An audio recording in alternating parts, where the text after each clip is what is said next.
Hello, everyone. Welcome back to the Gaming Block podcast after that 4 minutes of nonsense. I'm your host, Andrew, and I'm once again joined by one and a half of the bad boys of video games, Jacob Ward. Roger's Hello. dead in Miami, found by the police. Oh, I just looked at your name. Yeah. Crash Smelly Cunt. Now, that's not, you might think there's an explicit in that. It's pronounced Smellicant. So Yeah. I don't want you getting confused. Smellicant. It's like Dickinson, you know? It's not Dick and Son, because that's just wrong. It's like Dixon Cider. It's Yeah, Dixon it's Cider, Dixon not Cider. Dixon Yeah. Cider. I did the hoof arted joke the other Yeah. day. Let me tell you, killed with the children because they have the sense of humor of children. And Yeah, I do as well. So it probably would kill with me. probably if I said, "Hello, sir, my name is Mr. Arted," that's hoof arted. And you'd be like, I don't know which one, right? Exactly. Yeah. You kind of looked like Rich Evans there for a second.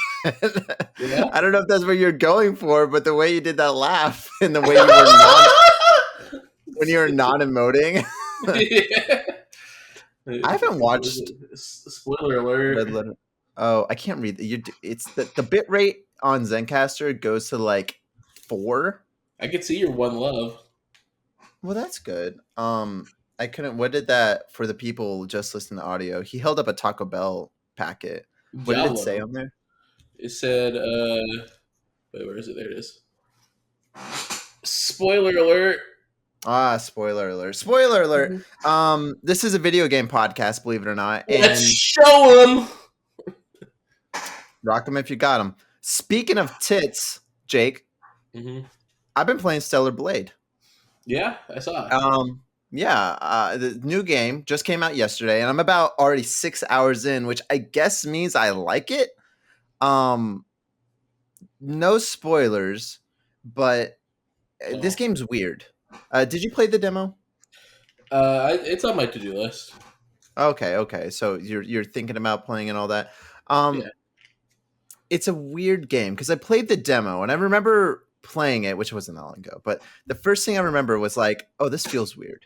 It feels slow because all the advertising and all the kind of vibes I'm getting from it, I keep getting near Automata. That's just over and over again. Come out and say something about like it's better than his game. Yeah, he says that about a lot of things. So, but I kept expecting about near. Suicide Squad till the Justice League as well. He definitely did not. He did not say that about that game. But it's weird because I played the demo, but I didn't play all of the demo. I played just kind of the small intro scene and no spoilers, but it's pretty like cinematic and stuff like that. I was like, okay, I'm sold. So I stopped playing.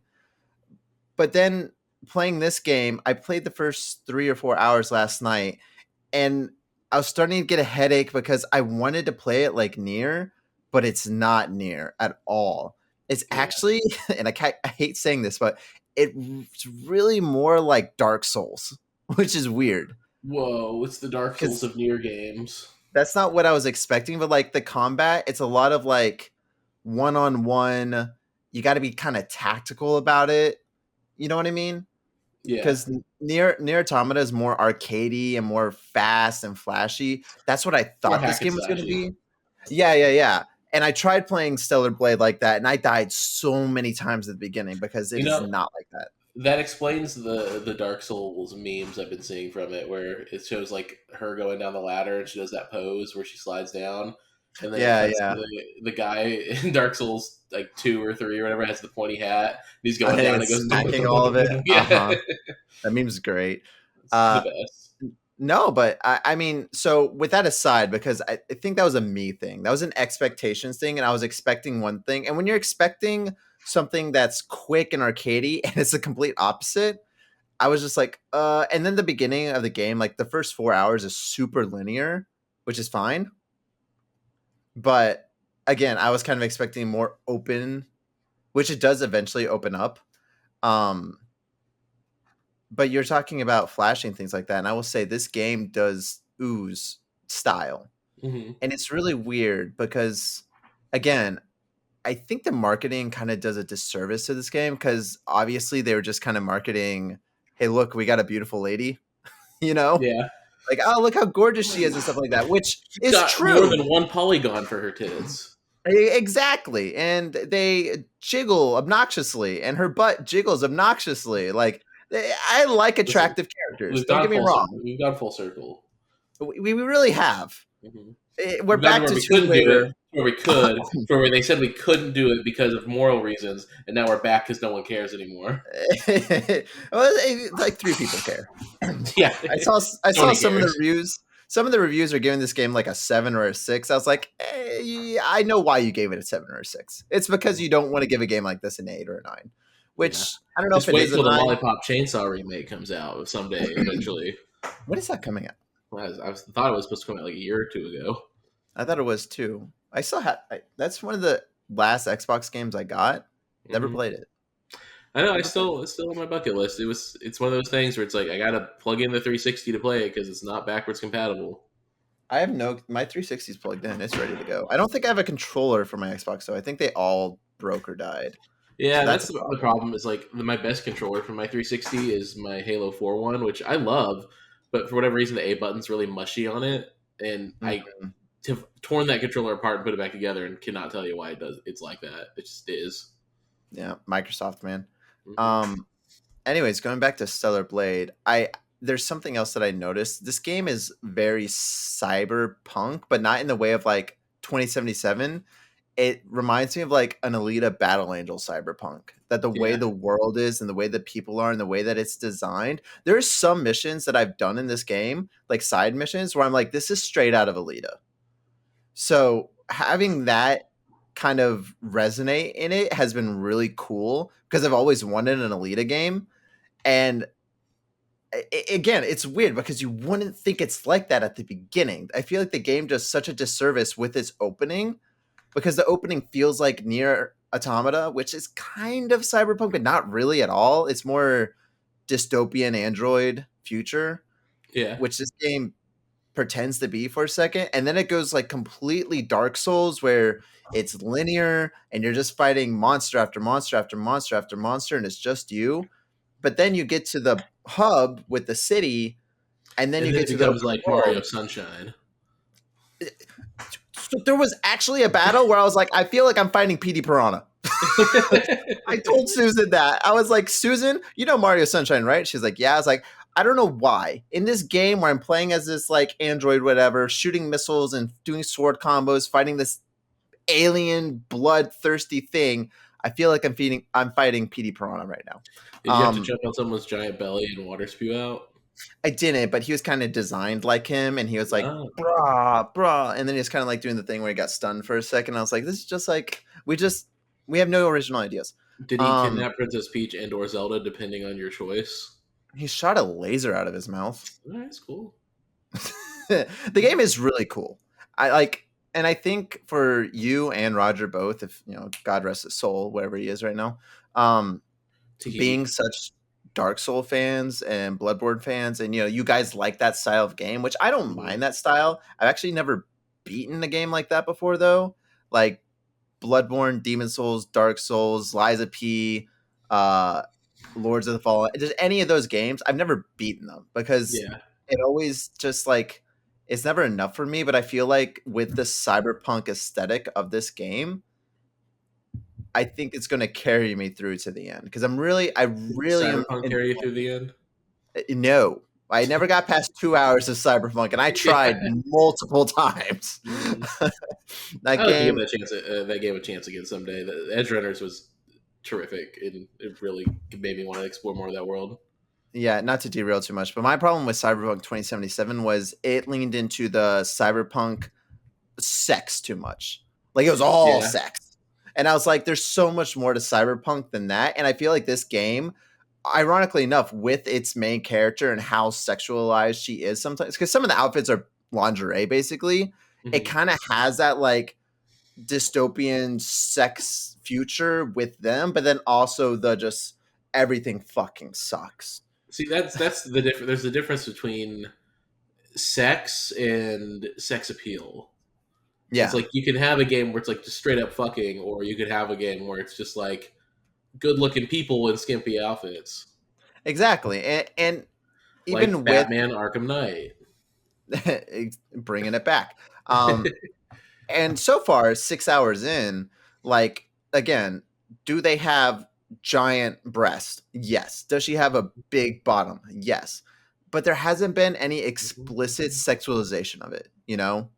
Like, there hasn't been anything in the game that's like, oh, damn, or, like, oh, let me just show my. It's nothing like that. It's literally just, we wanted an attractive character, which the man is attractive enough too. I mean, he's not like shirtless Listen, or I ripped or always anything. say that it's a big double standard because we have people that complain about like skimpy outfits in like Mortal Kombat, but the men are wearing just as much, if not less, clothing in I those was about same to say, games. I'm still trying to platinum Street Fighter 6, and whenever Ryu comes on, I'm like, this is the most sexualized man I've ever seen. Right? I'm His saying, muscles like, literally like pulse when he's fighting. Yeah, it's a double standard, but in like every superhero movie, it's like all the guys they have a shirtless scene.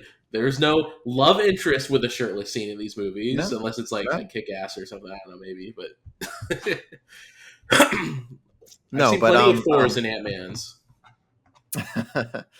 but yeah, my initial review is Stellar Blade is really good. I really recommend it. It's fun, and it took a while to get there. And I hate saying the get through the beginning part, but get through the beginning part Mm-hmm. Because it has a lot of very neat things, and it does have a lot of near inspiration. Like you can tell that there's a bunch of the in the way that it like does its collectibles and stuff too. It kind of feels like Dead Space also in that So sense, like the way that Uncharted it 4 when you organizes. get the Wumpa fruit. It does take inspiration from Uncharted 4 as well. I don't know what the trend in video games is. We haven't done this podcast in 5 months, by the way. So happy 5 month anniversary. We're back. I never actually gone, but I've beaten many games since then. One of them being Final Fantasy Rebirth, which I won't get too much into because I know you haven't played it and you probably will play it eventually. Someday. Yeah, someday. But Yeah, first off, Sunday, tomorrow. yeah. It's a 10 out of 10. First off, best open world game I've ever played, and this is a month after I've beaten it. This isn't like my initial like, oh, I'm coming right off of it. This is I've thought about it for a while. This might be the best fucking video game I've ever played in my life, Yeah. and I thought that's the same not. thing about Mega Man X. I mean, I could see that Mega Man X is very good, Mm-hmm. but as like a person who loves JRPGs and a person who is okay with open worlds but gets really tired of them really fast. Yeah. This Zelda. has the best action. This has the best side quests and open world shit to do I've ever played in a video game. None of it feels like busy work, like in Zelda or Assassin's Creed or whatever. Every single thing feels like it has a purpose. Even if it gets like in the second that it gets slightly repetitive, it's over. That's So good. yeah, no, Rebirth, 10 out of 10. It's a shame that Call of Duty sells more than that, but whatever. It is what it is. We live in America. Wow. Dude, that dog side quest is great because Yeah. they what they did, and I'm not a huge Final Fantasy VII fan, as I say, looking up at the poster I have hung up on my wall. I've only beaten the original like twice. There are other games that I'm like much more like have much more affinity towards, like Persona 4 or something like that. Mhm. But it really is the way that they've expanded these characters. I love Barrett. They do Barrett so good in this game. They feel like actual people, not just caricatures of what they were on the PS1. Yeah. And I know Remake kind of was getting there, but they still kind of felt, I don't know about you, because we both beat Remake. The characters felt pretty, yeah. Well, and what's hilarious too is that this game retroactively, it's the opposite of the Star Wars sequels. They have a plan. Yeah. There's a reason why Cloud is so emotionless in the first game. And they bring it up. They say like, when Jesse died, why did you not cry? Why did you not care? You just kind of stood there. So it's it's really good. One thing I thought that was kind of funny. I don't know if it was like a side thing you could have missed, or if you probably saw it. It's asking about like ingredients in the new game, and he lists the ingredients that she lists for the pizza, and then Barrett's like, "Wait, you want to make a love potion?" And he's like, "Huh." It's little things like that, yeah, where it's like all the things that you thought, or like you thought. I mean, that's like a metaphorical you. Like I thought, whatever people thought were weird in the first game, like, oh, this feels random. This feels out of place. This feels kind of monotonous. Why'd they throw this in there? Everything except for the ghost on the train. I don't know why they did that. Maybe it'll come back eventually. Everything feels like there's a reason why they did it. There's a reason why it felt weird. There's a reason why they didn't show what's his name? Wedge die. Yeah. There's a reason why they did all, because it all comes back in Rebirth. They explain everything, and then of course at the end you're like, what the fuck happened? Because it's part 2 of a 3-part series. But it's Sephiroth shows up and he does the one-winged angel again. He does.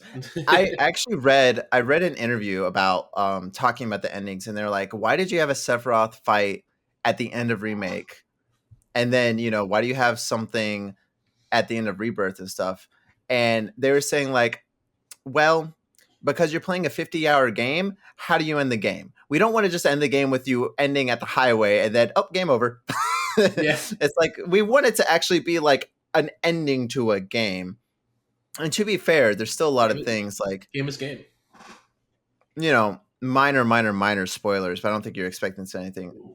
We don't see like the one-winged angel, we don't see him use his final he's blowing up the whole universe and shit like that. We don't see Knights of the Round and stuff. So there are still those big moments they're saving for the end. But yeah, there's my Rebirth gush.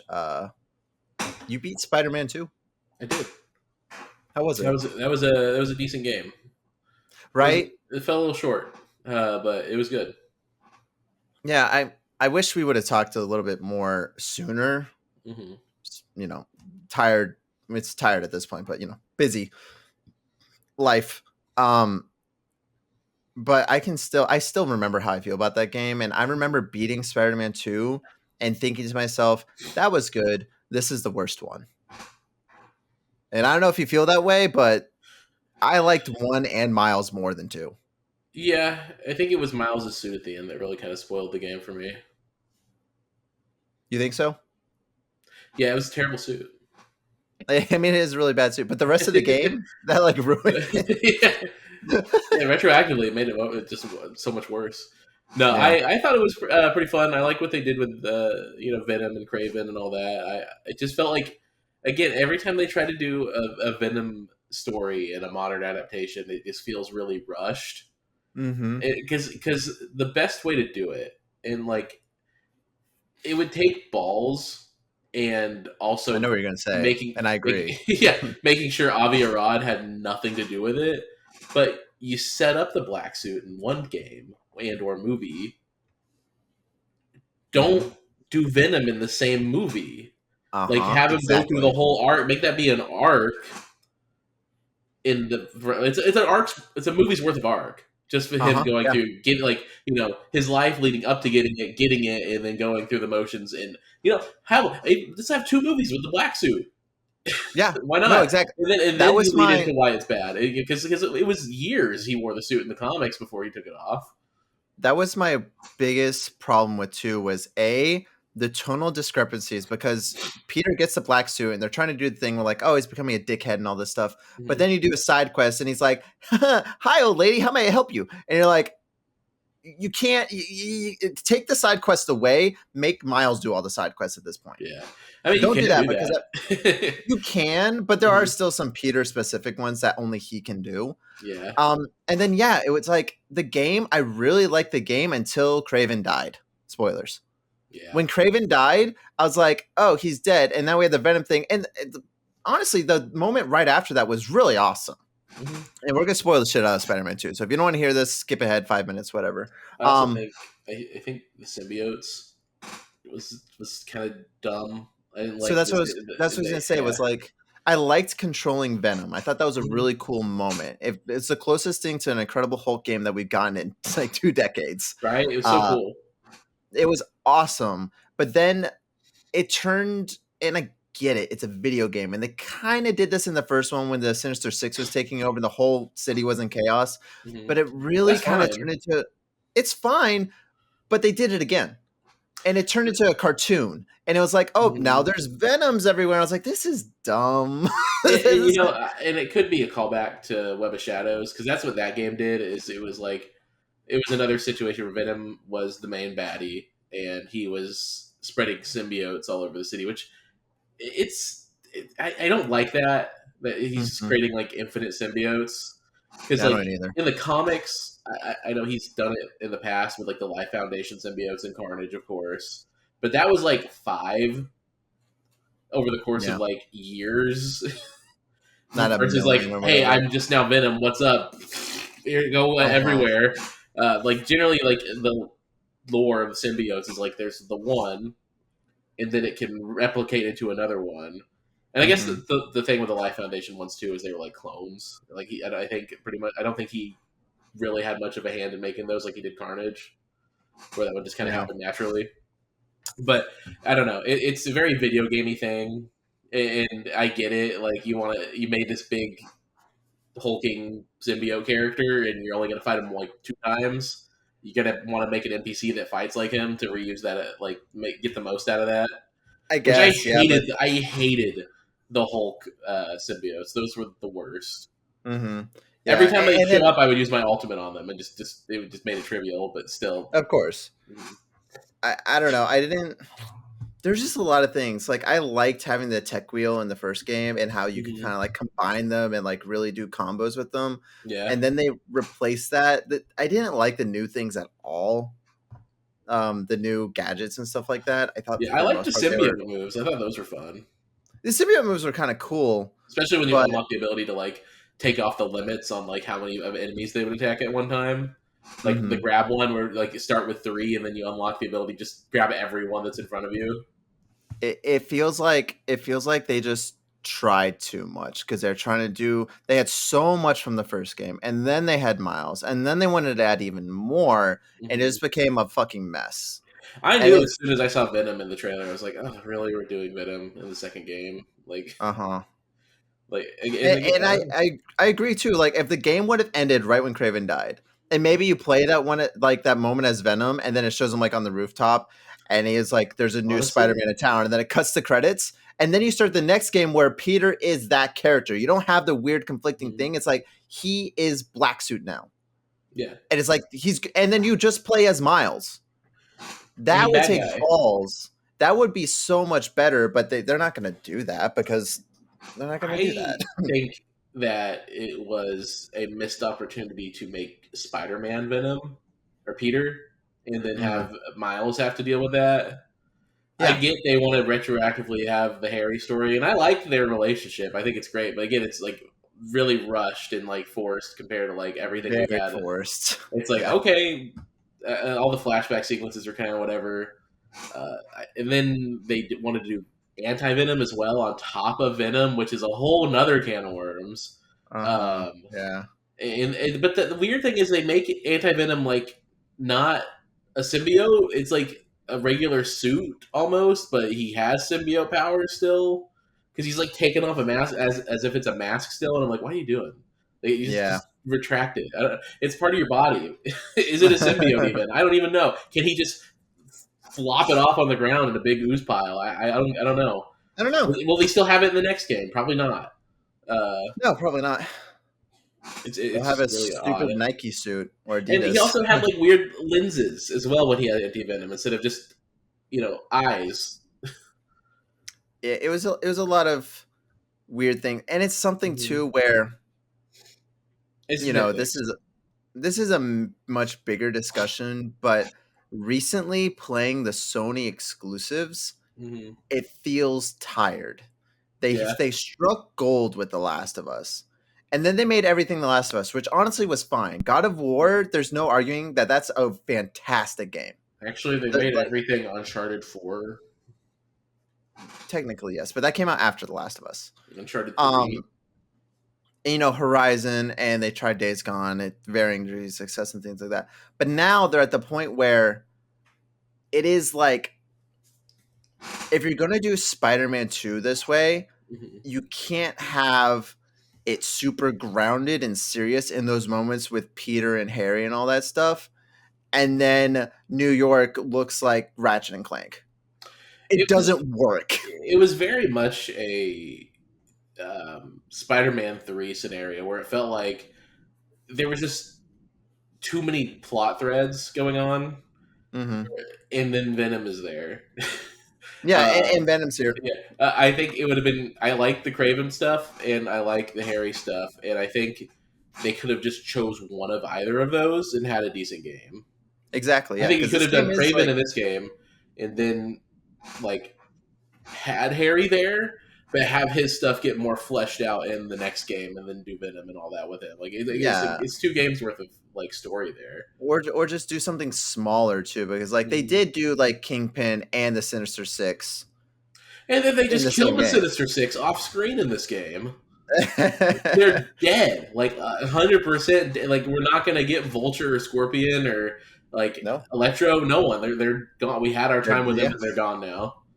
Now we yeah. get the Tinkerer. Which again, it's kind of cool Mhm. that they would do that because they're building up Craven, but then Mhm. Craven was like, I don't know, kind of nothing. He was sidelined. Yeah, so I think I it's don't great for know. him though. I think I love No, the way he died, but it was just like that wasn't the end of the game. He wasn't the ultimate goal of the game. And they were again, if the constantly game, like focusing more on the symbiote than him the uh entire time. huh, Like it was like they would show him being a threat, and then it would just like show the symbiote being an even bigger deal. Like it was just he was never the point of focus at all. unfortunately, because yeah, if the game would have ended where the symbiote decapitates him, Hmm. that would have been such a fucking boom. And Right? then 3 is going to be serious. Like you ended 2 here, now we're gonna do the third game. It's gonna be fucking real shit. Like And that's we're what I was saying. Like, decapitating wouldn't it be people in great Spider Man. if it was Spider Man as Venom, like up to that scene instead of it just being Harry all of a sudden? Yeah, no, it would have been fantastic. And Hmm. yeah, that was another thing too. Where like I just didn't. They really, really, really wanted me to care about Harry. Yeah. Really did, and I just kind of didn't. I was like, I get it, I I care understand. because I know Spider Man and I That's know the thing. It's Harry. like, but I don't look at this Harry and think of the one from like the Raimi trilogy or whatever. Best friends. I'm just like, this is just a guy that Peter keeps saying how we're such great friends. We're perfectly It's great friends. basically how Harry was portrayed in the Amazing Spider-Man 2. Mm-hmm. Yeah, exactly. Thanks to my great friend Harry. Who? The And I what? just and When? I just didn't care at Mhm. all. The Mysterio stuff I thought was really cool.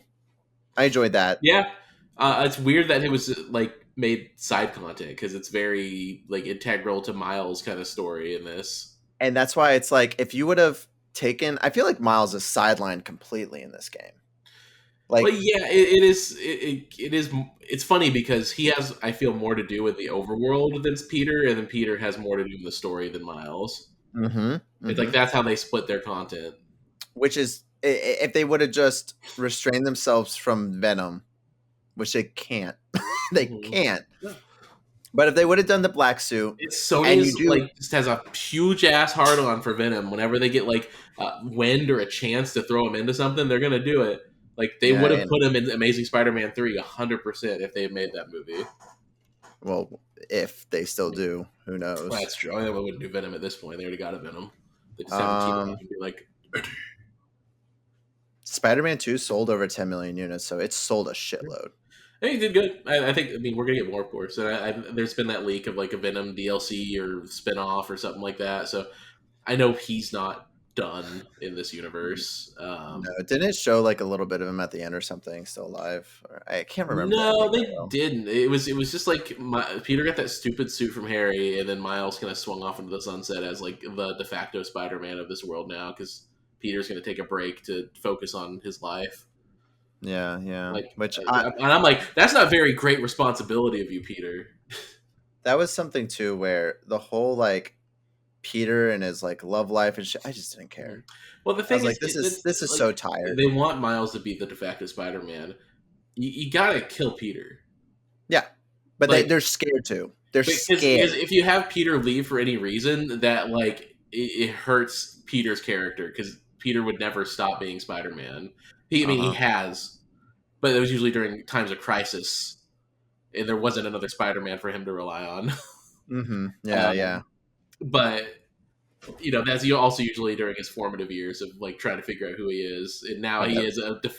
I have that Raindrops song playing in my head right now. Raindrops. I see him eating the hot dog in my mind right now. What's some shit about that scene I found out? Apparently, there's no hot dog in the bun.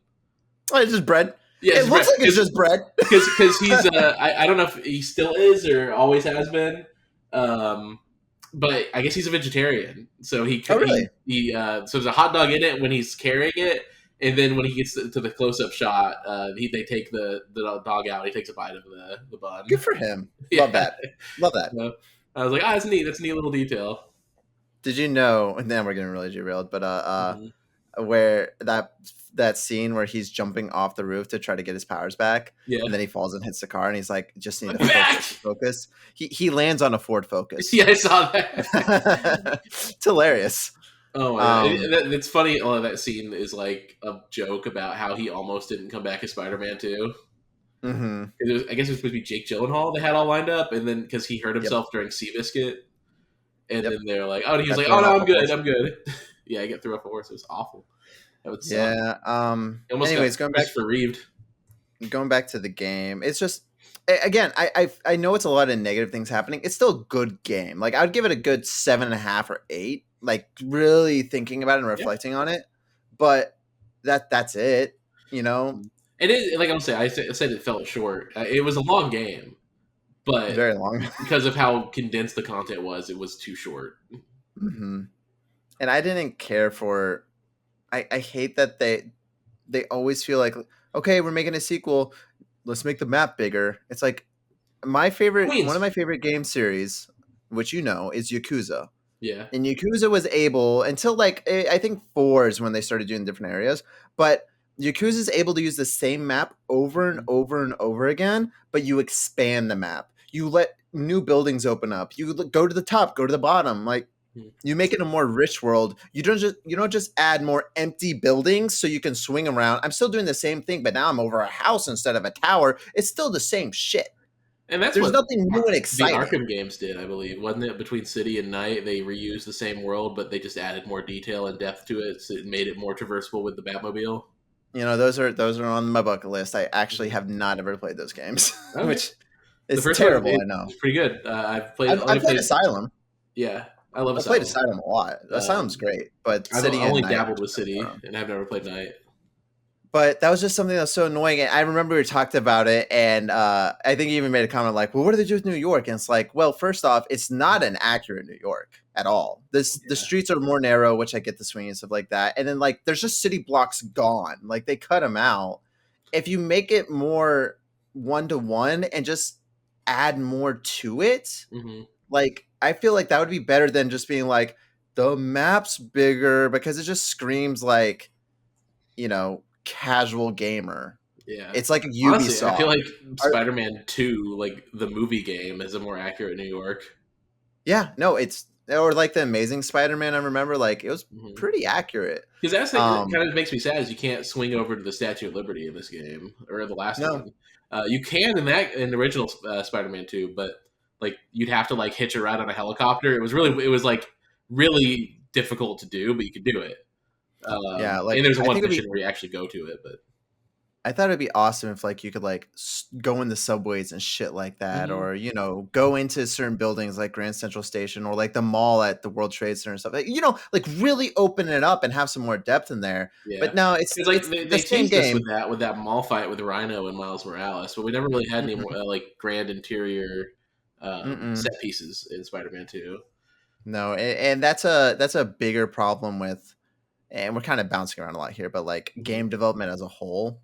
Yeah. Like they can't do that because they don't know how to spend money right.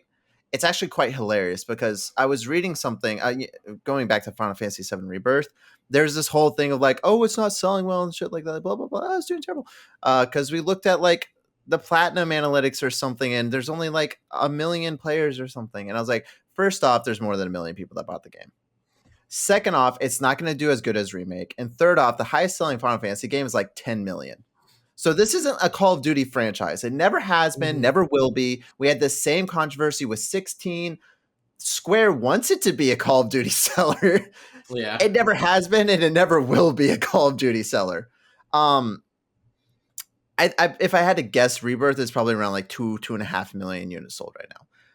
But if you notice, Jake, Remake came out in 2020. Yep. Rebirth came out in 2024, and they're saying that the third game is going to come out in 2027.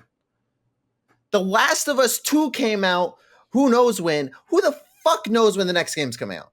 And honestly, Insomniac is like probably the worst one to make an example of because they actually make a lot of games pretty quick. They've made the Ratchet games and Spider-Man games and Miles and stuff pretty fast, but even then, the assets and stuff that they're reusing, you can tell that there's a problem because they can't do more with it. They can add more to it. But when it comes to like Portal thing for Spider-Man 2, like borrowed from Ratchet and Clank PS5. Yeah, when they're doing the swing, which I thought was awesome. Those fights, that was my like most standout moment was the Black Cat Miles fight with the the Doctor Strange portals. And like shoot, dude, like you do the combo moves flying through the portals and stuff. That was like the best part of the game. They should have made that the whole second story. But it's just a thing of like with these Sony games, they're so fucking obsessed with the good character models and the big scenes and all that shit that they push everything else to the side. They're like, oh, make Queens in Brooklyn, I guess, because we need a bigger map. It's funny is Queens is so much more detailed than the rest of the city because I guess there's a lot of cinematic set pieces there, but it's just really frustrating because you can still have the cinematic moments, but they don't understand how to do it the way that Square does it or the way that Yakuza does it, where those games are hella cinematic and they're doing it for a fraction of the cost and they're doing it faster and better. Didn't the leak also say we're getting like the Spider-Man 3 like pretty soon too? I can't remember. The Wolverine's coming first. I know that. Yeah. Which apparently that had a thing come out where I guess they're like targeting a hard R, like for the violence level in it. That'd be cool. That's something that sold me at Stellar Blade. Someone's arm got cut off and you saw like the bone and the blood dripping. I was like, sold. It's like you got me. Yeah. According to the leak, so we'll have a Venom either DLC or game in 2025. Wolverine and a Ratchet and Clank game in 2020. No. Wolverine 2026, Spider-Man 3 28, and then Ratchet and Clank in 29. And that's if they stick to their plan, or if nothing changes with their release schedule. I'd be surprised if I mean, obviously, something's going to change. They can't plan out that far. I'd be surprised if Ratchet came out after Spider-Man 3, because I feel like Wolverine is already kind of in spirit of Spider-Man. It's another Marvel property. So you're going to do like 4 in a row, 3 in a row. That's a lot, Yeah, I mean, they got that. Apparently, there's an X-Men game as well that's like in the works, possibly. It was in the leak. It wasn't anything that's been officially announced, but it was. I don't know if I don't think they're doing an Avengers game. I think it was an X-Men. Like after Wolverine, it'd be an X-Men game. So probably like 2032 or something like that. The last Avengers game went really well. So missing out on that market. I like the new one, the Suicide Squad one. Yeah, that one did great too, right? Apparently, like I was looking up the metrics for Steam. I guess it fluctuates between like 300 to 400 players a day on it, which is not a lot for a live service game. Oh no, it's fucking terrible. In the Joker DLC they released this month, did nothing. Like it did not adjust their numbers at all for a player count. I'm gonna be honest.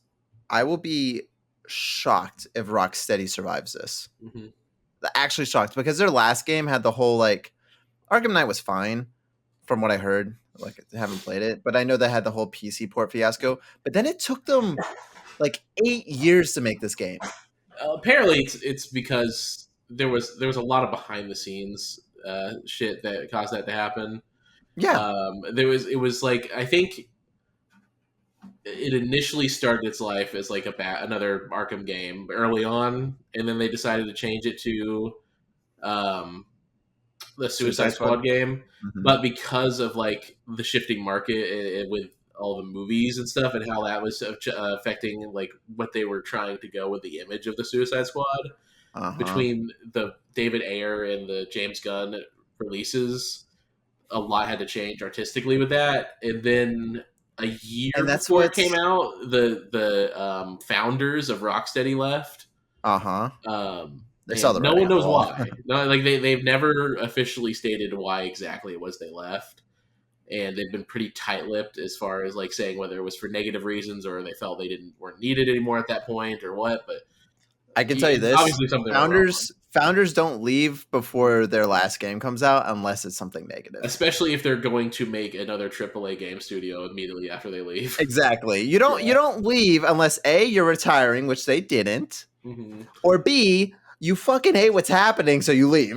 Yeah. and they're not even like your de facto like producers. They're like integral to like the direction and the production of the game. And it's exactly one what was you're like saying. The art director and the other one was the like game director. Like they were like in it, you know. Yeah, and from what you're saying, from whatever source you got this from, it sounds like when I saw Suicide Squad, it was like a committee made this. A committee was trend chasing. They're like, we got to have live service, got to have battle pass, you got to have the quirky, funny Suicide Squad. It's got to be multiplayer. It's got to have seasons, microtransactions. Which honestly, that last point doesn't even really fucking matter with all the other shit. And it's like there's no soul in this game at all. You can tell this was a by the numbers. By the time it came out, it was just too late for the communities that actually enjoyed those games because everyone's tired of them now. Everyone wants like a tight single player experience for that kind of a game, and this is not what was offered. Honestly, I think everyone's always wanted a tight single player experience. Out of all this live service shit, to this day, and there's been dozens, if not hundreds, of these games that have come out. Like 5 of them have actually been successful. That's it. Destiny, fucking Halo failed. Halo Infinite failed. Well, Halo was like live service in name only. There was no live service to that game. But they still had the seasons. They still had the evolving content like that. They had the battle pass. It was like once every 6 months, a new battle pass would come out. Yeah, but like even then, it's just like it doesn't work. And I'm sure Sony right now is panicking. You can already tell they canceled the Last of Us game because they're seeing that it doesn't work. Well, and they canceled that Spider-Man game too. Yeah, or they like, shut down the pitch. I guess they didn't really cancel it. We were about to trend chase like the rest of the fucking I still stand by that Spider-Man game would have been a hit. Like I think it would have been because it's not going to be a tentpole release like Suicide Squad if they put that out. That was like a side thing. Like they were like, oh, we could put this out a year after Spider-Man 2 to keep this engine and world relevant, and we could just reuse assets and play as Venom, fight the Sinister Six, blah blah. It's like that sounds fun. Play with your friends like in the Spider-Man. I mean, I guess that's a good segue to a game that we've both been playing a lot of. Is there what's Helldivers 2? Yeah, very successful, baby. Yeah, that's a hell of a game, and that's a game where it took a long time to make, but that's because they had a very small studio, which they only recently purchased.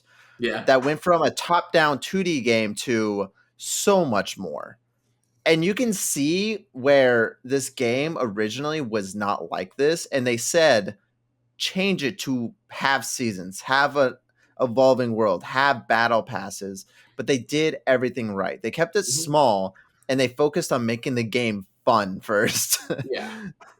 They weren't like, we need to have fucking a million different skins, because I don't know about Suicide Squad. I'm sure they have a whole bunch of skins in the battle pass. On release, there was like 1 billion skins. Yeah, because they're trying to chase the Fortnite market, which even then Fortnite is appealing to little children. Yeah. Any adult who plays Fortnite likes it because they're a streamer who gets money from the children watching them. Or they're an adult who's like, oh shit, Goku. All right. Yeah, I mean they get us once in a while with the tie-ins and stuff like that. Yeah. And Fortnite is fun to play with friends once every 6 months. Yeah. But like even then, it's fun every night. Every goddamn night. That's because they don't focus on the Helldivers isn't about getting XP or getting medals to level up the battle pass. For me, in my experience, I've played a lot less than you and Roger. I've played like 30 something hours, and the whole 30 hours, the medals have just been like a nice little additive. Like, oh, look at that. I have 100 medals. I didn't even know that. I'll unlock I some doesn't feel shit. like I'm ever striving to get anything more than like my upgrades. Like, as far as cosmetics, I'm just like, Yeah, sure. exactly. I've got a lot that I like already, and I'm just like, all right, I'll just get more because I have something to spend medals on. Yeah, because like the base stuff that they give you is already it's fine enough, and it kind of also works with the whole way that the game is set up. Of you are this nameless soldier, Mm-hmm. and you're gonna go fight for freedom or whatever. It's like, okay, I don't really care what I look like because the point of the game isn't to be unique. It's not to stand out like in the other games where you want to show off your fancy skin so then other people go buy that skin too. Yeah. The point is do the fucking objective. Play the game. I mean, you're covered in blood and guts eventually, so you can't even see your armor at that point. This is like one of the first multiplayer games that I've played where people want to go press square on the objective. Right? I feel like most games, like in Destiny, people don't want to do that. You want to play the like fun shooting part. No one wants to go capture the actual flag. Battlefront 2, when it came out, was like a nightmare to try to get people to run the objective. Yeah, because they were just running around and do whatever the fuck they wanted. Because again, it incentivized. They were rewarded for it for the star cards. Yeah, and it's just a stupid way, and it's so money focused, and you can tell the people at fuck, who makes Helldivers? It was not Monolith. Arrowhead. Arrowhead, yeah, you're right. Is it Arrowhead Studios? Mm-hmm. Yeah. You could tell they cared about just making a fun game, and That's then everything, the battle pass and deluxe edition stuff. That was probably Sony after the bottom saying, "Hey, do this," and it worked. And it's interesting how fast content's come out. Like we've had 3 battle passes, and the game's been out like a little over a month. No, it's been more than 2 months. I think it came out in February, so it's been about 2 months. So within a month, we already had 2 though. It was like, whoa, this is like too fast. Yeah, you want to talk about one count. A month, you know? Every time I log on, there's hundreds of thousands of people playing. Yeah. Like 200,000-300,000 people. It's still close to like 500,000. Yeah, which is great because you know the new factions are coming. We know that the Illuminates, which were in the first game, are coming. So whenever that happens, it's going to bring everyone back and be this huge fucking thing. I wonder if they're going to bring the cyborgs back because I feel like that's the whole like I think they're going to do the cyborgs first because that's what this whole automaton push on Cyberstan is for. Because Cyberstan is where we like had enslaved the cyborgs. That was their homeworld, and they were in the mines at Cyberstan, and that was their initial push in this new like invasion that they had. So I think once we like complete whatever objective is here, then the cyborgs are going to join the fray. I fucking love that you even know that because like Helldivers 1 was a big Vita game. Yeah. And I knew about it because I was slightly still am, but obsessed with the Vita. Mm-hmm. And I had like every big game on there. And I played Helldivers 1 a little bit on the Vita, but not much. And I was like, oh yeah, it's a top-down shooter. It's fine. It's kind of cool that you put a turret down and then if your teammate walks in front of it, they die. There's friendly fire in the first game. So like, oh, that's kind of cool. And then when Helldivers 2 was coming out in the original than the new one. I remember back during Summer's Game Fest when they showed it, I was like, oh, this looks awesome. And everyone was like, what the fuck is this? Yeah. They were just like, and then even when it was coming out, I was like, hey guys, Helldivers 2. And you're like, huh? What? It's like, I pre-ordered it 2 months ago. Like, this game's going to be awesome. And then thankfully it was awesome. And then, it's just taken off and gotten so many more fans and things like that. So Sony really got a big W with A, buying that studio, and then B, producing that game correctly, which I think that's something, talking about PlayStation specifically, even though with Jim Ryan, now that he's gone, rest in peace, we heard about how they have like 10 live service games in development. It still shows, even though they're chasing that trend, that they are very specific with what the game's going to be and how it's going to be. They're not afraid to cancel The Last of Us live service game. Yeah. Which you would think would be the biggest one. I mean, they worked on it for like 4 years or something like that. They worked on it forever, and they said, no, not good enough. Mm-hmm. Well, and then with this one, tell them no. Yeah, which is hilarious because Destiny 2 has been, from what I've seen on the outside, a fucking dumpster fire. It's like for the last couple of years. Yeah, which I think both those games are still pretty popular. So like, take. Yeah, maybe I it's not think so well, but still making money. I think that they did themselves a big disservice in going back and not keeping that one character dead after that big old like story where he died, the Nathan Fillion character. Well, I think Destiny. I mean, we're not even going to get into this. Destiny 2 has a lot of problems. I think the Yeah. way that they've done story and how the story goes away is a fucking really stupid thing to do, because people like me are never going to get into it because I'm like, I know there's content that's gone. It's just gone. I mean, can't that's play those missions. the nature, I guess, of it. They just don't want to keep the servers up for that information for It's that so long. dumb. Games like, I don't know. I've been playing a I mean, lot the of thing Final is too, Fantasy at 14. the end of the day, in like I don't know 20, 30 years, it's not going to be like when you dusted off the old Nintendo, pop Mario 3 in, and it's all there. You're going to pop that game into the Sure, day, and none of it's going to be there. sure, but there Mhm. are games like Final Fantasy 14 where the content from 10 years ago is still there. Yeah. Rebirth, of course, not the original Final Fantasy 14. They fucking took that out back and shot it. But Sense of Realm Reborn in Yeah. 2014, I'm playing through it, and it is the exact same missions from the beginning, and you can play that whole game straight through, A, solo, and B, as the content was released. They have their seasonals and shit, which I get, but taking away the core story and replacing it, that's just so dumb. Yeah. You're never gonna get new people ever.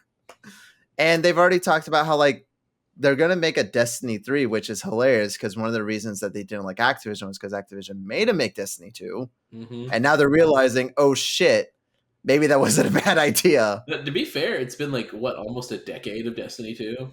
It's been a long time, and you can tell Mhm. too that when you play that game, that is an early PS4 game. Yeah. Like that is not a PS5 game. It doesn't look like it. It doesn't feel like it. It would have been like 2016 or 17 when it came out. I mean, sure. I mean, because I know Destiny 1 was a PS3 game. Mm-hmm. And And I was Xbox, of working at course. Walmart when it came out, so that was been 2016 at the 2017. earliest. August 28th, 2017. Yeah. Mm-hmm. So It's not even that again, early of a PS4 game. no, it's about midlife. That's probably reusing a lot of assets from the first Destiny, so they could like just pump it out a lot faster than it would have been if they made it from scratch. Oh, probably. But yeah, it's just I don't know, man. It's I think that whole mantra of games and it's not even just multiplayer games. So did you hear about The Crew? I heard something about it. So The Crew was a Ubisoft game that was online, but also was single player, and they shut it down. But even if you bought, game, wasn't it? Like it's been out. Yeah, it's about like that was a PS4 early Xbox One game. They shut down the servers. Even if you bought the disc, you cannot play it. It's gone, completely dead. Same with digital. It's gonna be how it is with like Destiny. It's just gonna be gone. Yeah, and I think people realize there's a reason The Crew failed was because A, there's better racing games, but B, I never bought The Crew because I knew it was always online, and I knew there was going to be a day that this happened, especially with Ubisoft, and sure enough, it happened. And it's like, that's why I was hesitant about buying games like Steep, because I'm like, you're going to shut it off. You're going to shut fucking, what's that one pirate game that just came out? Skull and Bones. Did it come out? They're going to shut. Oh, yeah, it came out. It came out. It's on sale for $30 already. I don't know if you've seen the memes where it's like Ubisoft, and it's like, if buying isn't owning, then pirating isn't stealing. Yeah, no, I have seen that. And then this is like an upset Ubisoft, man. Ubisoft is the most amazing company because they rallied around, and they had they started becoming the developer in like 2015, 2016, especially when they're getting the buyout. When that one company was trying to buy them out, they had the great rally around the flag and like, no, we're for gamers, we love games and all that stuff. We make Just Dance. It was after like the Division 2, where they just completely were like at the beginning of like Xbox One, PS4. They were like that was like top of their game. Yeah, like even with like they're putting out small stuff like Trials and big stuff like Assassin's Creed. There's like all of it was great. They had the Rayman games back and stuff like that. They had the Ubisoft Creates. They were making actual games, and then I don't know what happened. Fortnite. They chased live service and they Mhm. made everything into Far Cry 3 and Assassin's Tom Clancy Creed. died. Tom Clancy died, and here we are. Ubisoft is You know what? I still don't understand arguably the worst why developer. they haven't brought back Splinter Cell. Out of all these franchises that they like persist and make, Splinter Cell never came back. Well, they have. It's coming back as a VR game. See, it's not a real game. It's gonna be like an experience because that's the thing with VR is Actually, there that's are not real true. games, but 90% of them are like what I would consider an arcade game. I will say It's not this, substance. It's just and I'm going to say fun. this with the asterisk of I have not played it yet, but I do own it. Mm-hmm. That Assassin's Creed VR game that came out, critical ravings. Yeah. Like people saying the best VR game. It's not an experience. It's broken up differently because you play as Ezio, the Native American one, and then Cassandra from Odyssey. So there are like it's not like a fluid Why can't you ever story. play as Altair? But people from the reviews I've watched and from like YouTubers and stuff like that, that game is the best VR game that people have played, like one of the best. And it's not like just a Beat Saber or something like that. It's an actual video game. So when it comes to Ubisoft and the VR games and Splinter Cell, I actually have faith that it's going to be a dead ass good game. That being said, I still want Splinter Cell on my TV to play. Yeah. Especially after the Hitman games, which are so good. And Metal Gear 5. Yeah, like there's obviously a market for it. What are you doing? Yeah, Konami, what are you doing? And the answer is Splinter Cell can't be made into a multiplayer live service game, so we're not going to make it. That's the answer. The best we get is that whatever fucking mobile game, and they're like, "Hey, look, it's Sam from Splinter Cell." Whoa! And it's like, what? I think that game died too. I think they shut that down. I don't even know what it was anymore. I just know there was like a Chibi Sam in it, and I was like, okay, cool. That's the only Splinter Cell news we've gotten in a decade. Yeah, I mean, they threw us a bone. I said a little bit, but I do think they are the worst AAA developer now. Honestly, they treat Splinter Cell like Microsoft treats Conquer, which, to be fair, I don't know what people want them to do with Conquer. Like, I think Conquer's kind of a one and done idea. But which had already had a sequel. Bad Fur Day was a sequel. Yeah, you're right. Yeah, Two Tales. Yeah, and then they had the remake / sequel kind of weird meta thing. Yeah, and then they had Spark or what was it? Was Project Spark? Project Spark. Yeah, and they had the DLC in that, which I thought the first DLC was fine, and then they never finished it. They were just like, "Oh, we're the game's dead, no more." Okay. The remake on the original Xbox, that was the first that's where Tetsuya Nomura got the idea for the Final Fantasy VII remake. He's like, wait a minute, this is a remake and a sequel at the same time. Well, guys, he's been making that game since then. That's why it's so big now. He's like, 15 years later, I got it, guys. He didn't pitch it until it was like a 300+ hour game. It's hilarious because you're joking about that, but actually in interviews he said, we've been making this game since like 2010. Well, I mean, I believe it. It's because they made that tech demo for PS3, and then with no intention of making that, and then people were like, "Oh my god!" And they're like, "Wait, people want that?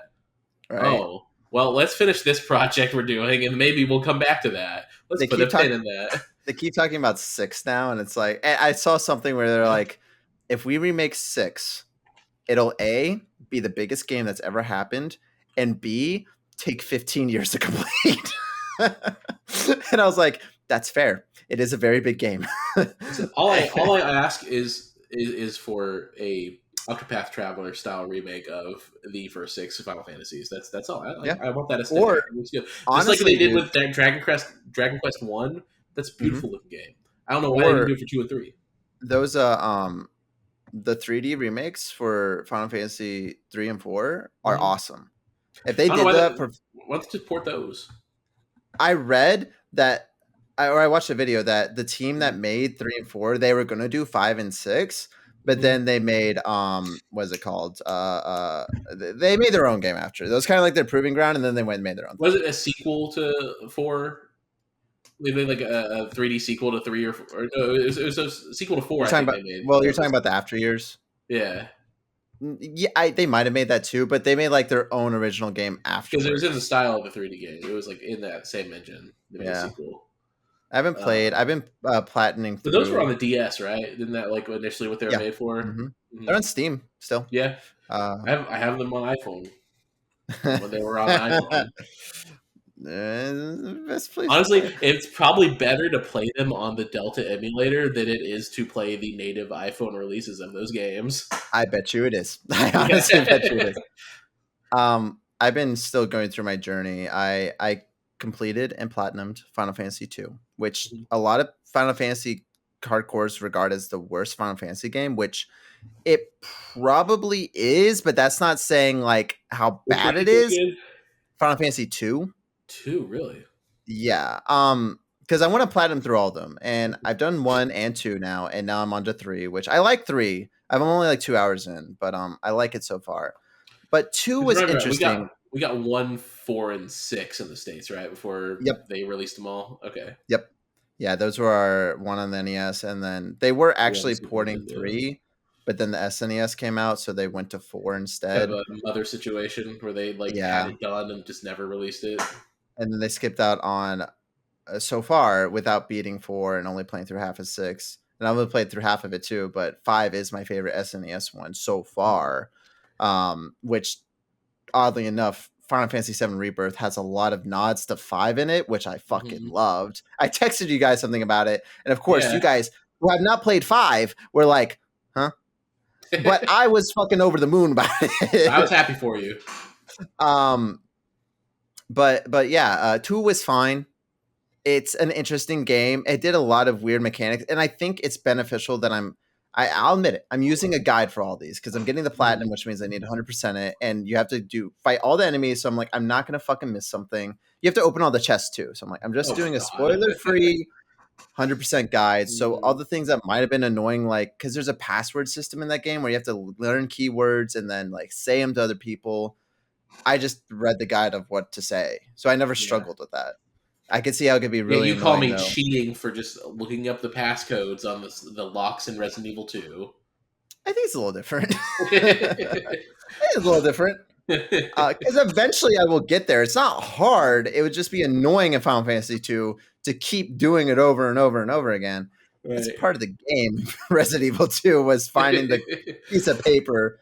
No, but I thought it was fine. It was an okay game. Not really memorable, but I think what I'm gonna do as this obsessed fan now, it's what I did with the Yakuza games. I'm gonna platinum through them on PlayStation. I want to do all 15. Then I you're gonna platinum know on the Vita. I know I'm not gonna platinum 14. And 14 I've been playing through slowly. I just want to get through the story on there. And then 11, I don't know what I'm gonna do for 11. Hopefully by then they'll do an offline version of 11 and re-release it. They've talked about doing that. They did it with Dragon Quest. Nice. Mm-hmm. So that would be awesome. But It's been long I want to. enough. Yeah, no, definitely. Yeah, definitely. I Just want to do it something replay like them on the Dot Hack, you PSP. know, where they just re-release it raw. Oh, please, that'd be great. Have you ever seen the combat for 11? I don't think I've even seen 11. Oh, you would love it. Yeah. You would love it. There's a It's like, stamina system in oh, 11 gross. I hate that. as an MMO. Oh, it's great. You know It's how like putting a stamina system in Zelda. Oh wait, they fucking did. you know how people called Final Fantasy 14 the worst fucking game ever until A Realm Reborn? Yeah. The original 14 was just 11 2.0. But it was acceptable in 2003 when it came out. You're It was playing on not acceptable. you're playing on your tiny little box in the living room on your little PS2 modem with your mom, who was very rich, who could pay for your online. We got all the AOL minutes. I couldn't even get anyone in my family to pay for Club Penguin for me, let alone anything like that. All right. Yeah, no. Yeah. No way. But yeah, that's my plan of attack right now. And Mhm. I'm I'd like like, to someday like hit him. I just feel like I need to get to a place in life where I have a more consistent schedule, and then I can just like, oh, this is game time now. well, that's the thing, is like it's been wildly inconsistent. Mm-hmm. I platinum 1 in a heartbeat. 2 took me 6 months. And For your game. 3 I've played Well, the NES ones, they're like to 100% them on these pixel remasters. They're like 12 hours max. Yeah. I'll tell you, if you want a good Christmas gift idea for this Christmas for me for my birthday, I don't know. It says Spider Man. A physical copy of the Pixel Remasters would be pretty up there. Wait.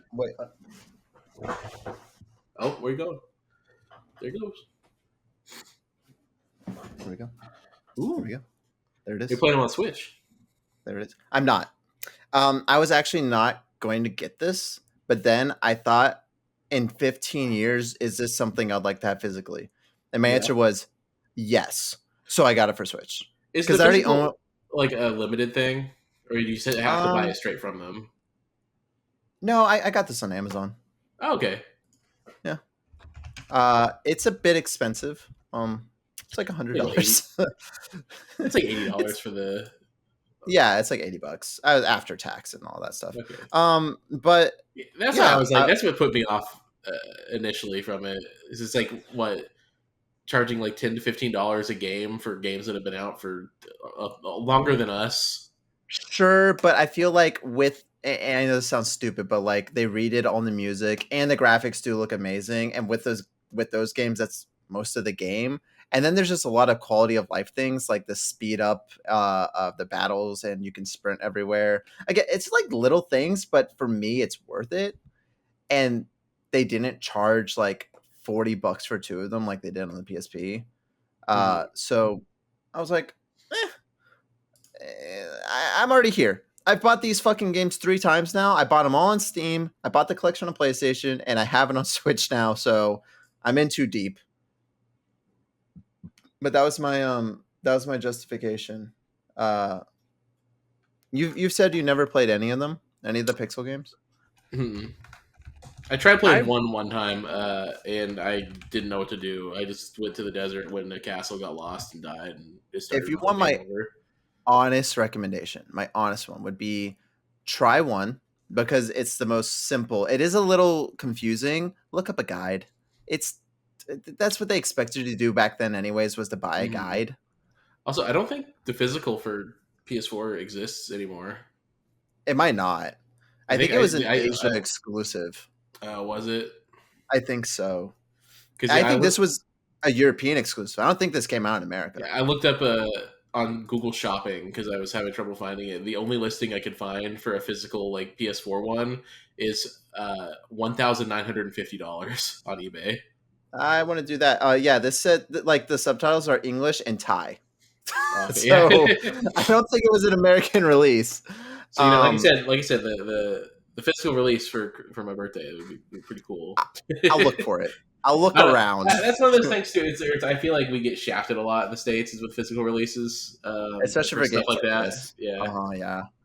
But I recommend play one, try it at least. You don't have to beat it, but try it. I probably have a better time playing through it. Do I? Get the 4 crystals, kill the bad guy. Yeah, it's Zelda. Yeah, I mean it is. It's the most bare bones classic thing in the world. It's the RPG archetype. And then 2 and 3 are different and cool in their own retrospects, but dude, just jumping to 4, 5, and 6, the SNES ones, you're gonna have such a much better time. Kind of why they skipped to those ones, right? I don't know why we didn't get 5, but the only reason they skipped them was translation. It just took so long because 3 there is a copy of it somewhere that's almost fully done, but the SNES had released at that point. Plus, so they're like censoring them too. So there was like rewrites that were happening with them as well. Yeah, but they just decided to go with 4 since the Super Nintendo had come out, and they didn't.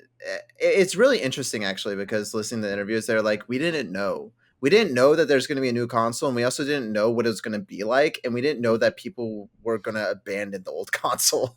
So we were like, oh, because like Nintendo wasn't going to make another console, and the Genesis forced their hand because everyone was like, well, see, this is so much better, and then the Super Nintendo come out, it's like, is it? Yeah, and then with 5, it was just a time thing again of like choose one or the other, 5 or 6, and they're like, oh, I'll go with 6, I guess. But yeah, you should play through those in some way, and then and I think we probably made out better by getting 6. Probably. I mean, as much as I like 5, 6 is probably it's the best 2D I one for think it sure. was I'll say that. probably one of the most important releases in the Final Fantasy franchise in the West.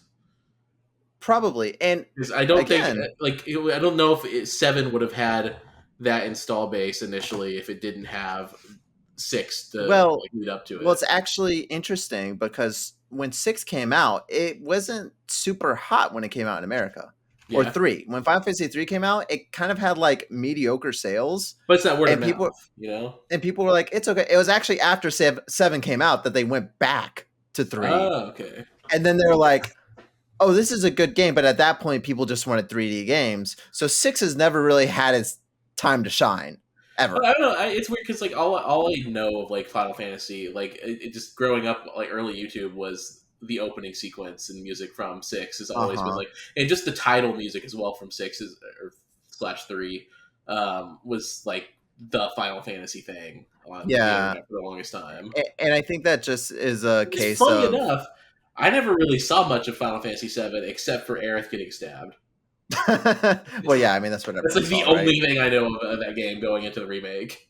Um it's funny about Final Fantasy 3 and you're saying that. I've noticed that like the early people on YouTube, they kind of dictated their opinions as facts when Mhm. really it was just these super hardcore nerds that happened to get there first. They had so Because much power.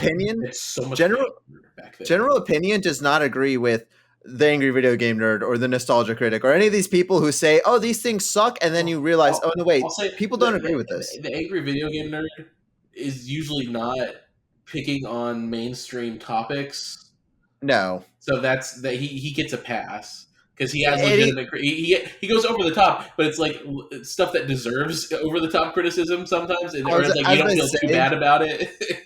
I was about to say too, with like those two that I mentioned, they are playing Mhm. characters too, which Yeah, they understand, but their viewers did I not. don't know. I don't know if Nostalgia Critic is though. I think he plays up. I think those are genuinely his opinions in those videos though. I agree. I agree. I don't like the nostalgia critic at all.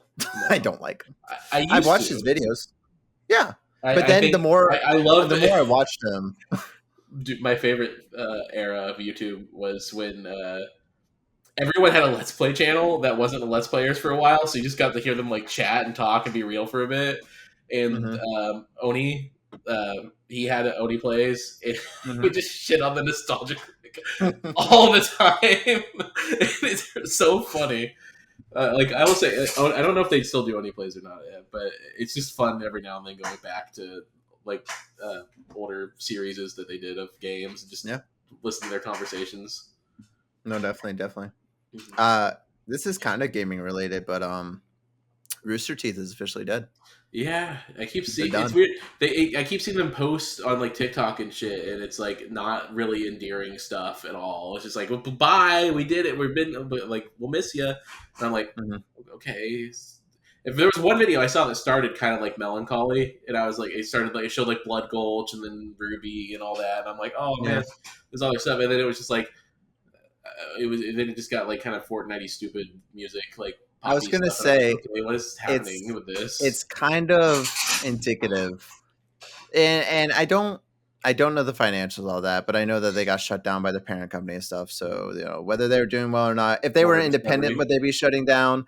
I probably don't know not. if they would actually be, but it's kind of indicative of their problem of like even with this whole goodbye thing, the videos I've liked have been the goodbye video, but I skipped an hour and 20 ahead to see Jeff talk for 10 minutes. Yeah, Um, and then they released a new one, or like one of their last ones, where they brought Bernie, Mac, Gus, and Bernie Jeff, and Mac. they play yeah, Bernie Mac. Eh, Matt's my bad, not Mac. Yeah, And they played Blood Gulch, and they're just playing Halo. That yeah. was it. And I was like, I like this. But Hmm. then what you're saying with all the like, hey, the cast of characters, I don't fucking know. And even when I was watching them, the point that I stopped watching was that they're just getting these random fucking people because they Yeah, were acting it's like like a it Smosh wasn't the problem. You know, personalities. it's where you're keeping up the name more so than the people. Yeah. Or like I watched, Funhouse is a part of it.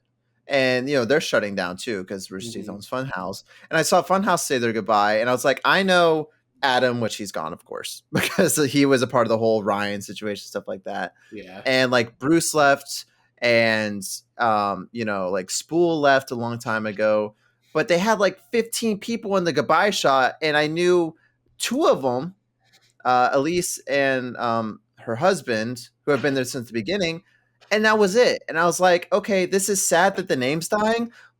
These companies died a long time ago. Yeah. Let's Play died a long time. I mean, they at least still had like Michael and Jack in them in there. It's like if they said Smosh was dying, I'm like, is Smosh still a thing? I mean, it is now, I guess, because they're back. Anthony and Ian are back. They make videos. I mean, even when they were before they like left, it was still was like whatever at that point. Mm-hmm. It's like with bad, but it's just like it's like Ray William Johnson. He was the first one to realize this isn't going to work because he tried to have the cast of hosts and stuff like that. Like, I don't know if you. I am not. I don't know if you watched Equals 3, but like when he was going out, like the last 20 or 30 episodes, if you look at the archives, are different people. And he stopped because he realized this doesn't work. He was the show, not the show. It was him. I remember when they started doing that, and then I was just kind of like lost interest in the channel. Yeah, because it wasn't about watching the funny videos. It was about Ray reacting to the videos. That was the funny part. Like doing Tosh.0 without Tosh. Exactly. So, Rooster Teeth, you will be missed. I don't know about you. I enjoyed when we went to RTX those couple of times. I had fun. Also, it's kind of like the death of Monty was kind of like a pivotal turning point with that company. Not saying his death was the reason it started being bad, but it just like it was around that time where it was Rooster Teeth would like started to change to where I feel like there were like 3 points that killed Rooster Teeth. Well, 4 actually. There are 4. The first one was Monty dying, because that was a huge thing, especially like if you read the behind the scenes stuff of what started happening, people immediately started changing the way they're doing things and immediately started changing direction because he was kind of like the driving force of it. And the second he was gone, people were feeling that power. It was Monty leaving. I really feel like it was Ray leaving because he was the first Achievement Hunter to leave. And then they tried to replace him, but it didn't work at all. And that's when they started getting a lot of people in there. They're like, we got to do something. Rage Quit died. Bernie leaving. And I think when Bernie left and sold the company, that was the writing on the wall of like, he knew, and he even wrote something where like, when they announced that Rooster Teeth was shutting down, he's like, this is sad, not surprising. Like, I knew it was going to shut down. And then it was the whole Ryan and Adam thing, that whole controversy. That's not why they shut down, but it was like the straw that broke the camel's back of like, this is it. People didn't watch anyways. Now people kind of hate you and not watching. Yeah. So rest in peace. We hardly knew you. Actually, we knew you a lot.